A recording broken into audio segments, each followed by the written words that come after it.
Okay. నిన్న జరిగిన YCP నాయకులు మాట్లాడిన మాటల కోసం ఈరోజు ప్రెస్ మీట్ పెట్టడం జరిగింది.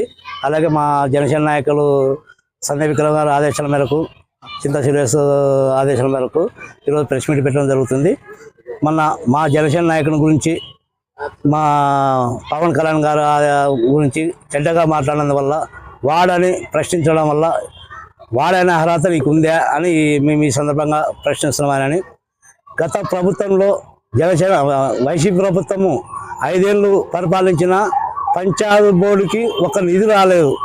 అదే మన సర్పంచులు, మన జనసేన వైసీపీ సర్పంచులు 3 ఏళ్ళ కాలంలో ఒక పని చేయలేక ఎలక్షన్ మూమెంట్లో జగన్మోహన్ రెడ్డి ఆదేశాలు ఇస్తే కూడా ఏమని పోవాలా, మేము ప్రజల దగ్గరికి ఏ పని చేయకుండా ఏమని పోవాలని నిలదీసిన దాఖలు మర్చిపోయినారని సందర్భంగా మేము గుర్తు చేస్తున్నాము.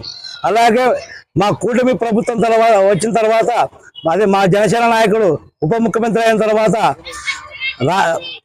మా మంత్రి అయిన తర్వాత గ్రామాలకి సీసీ రోడ్లు వేసి, నీళ్ళ ట్యాంకులు కట్టించి, అదే గ్రామ అభివృద్ధి చేసిన తర్వాత మా పవన్ కళ్యాణ్కే దక్కుతుందని ఈ సందర్భంగా మీకు తెలుపుతున్నాము. అలాగే కోడుమూరు ప్రజలు ప్రశ్నించరా అని అడిగారు.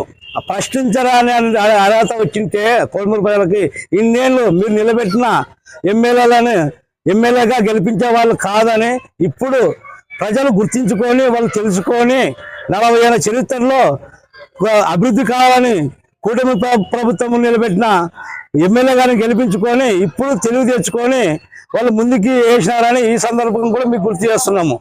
అంతేగాక ప్రతి ఒక్క గ్రామంలో అభివృద్ధి జరుగుతుందంటే ఒక జనసేన పార్టీ తరపునే, మా నాయకుల తరపునే అని తెలుపుతున్నాము.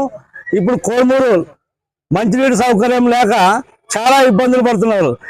ఈ మంచినీటి సౌకర్యం కోసము, సమ్మర్ స్టోరేజ్ కోసము 34 కోట్లు మంజూరు చేసినది కూడా పవన్ కళ్యాణ్ గారే అని ఈ సందర్భంగా మీకు గుర్తు చేస్తున్నాము.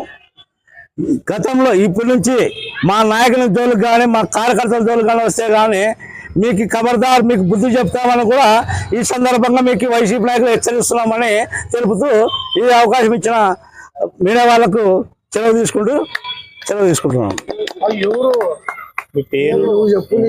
నా పేరు రాముడు, కోడుమూరు జనసేన నాయకులు.